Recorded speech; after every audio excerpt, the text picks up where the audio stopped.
Here we present an interesting case of carotid artery stenting using a brachial approach. It is important for interventional neurosurgeons to understand when and how to use transradial and transbrachial approaches, especially in patients who have complicated femoral anatomy.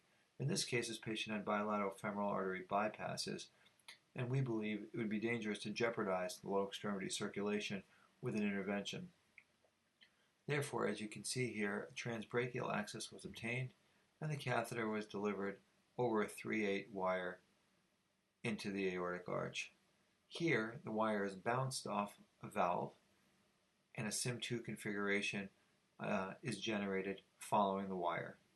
This is an important technique when learning how to navigate the carotid arteries through transradial or transbrachial approaches.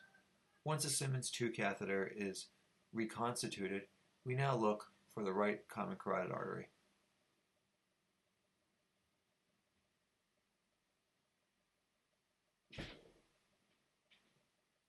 Once we're in the right common carotid artery with a Simmons 2 catheter, we now have to build a stable construct for our guide catheter.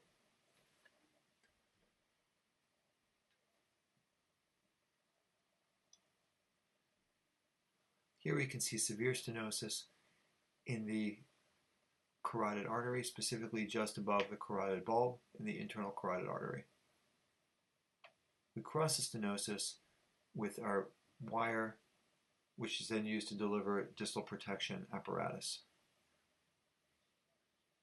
Once we bring up our filter and we deploy it well distal to the lesion in an appropriate landing zone, we then bring up a balloon and perform angioplasty. You can see the distal position of our guiding catheter well below the lesion, but in the high cervical common carotid artery.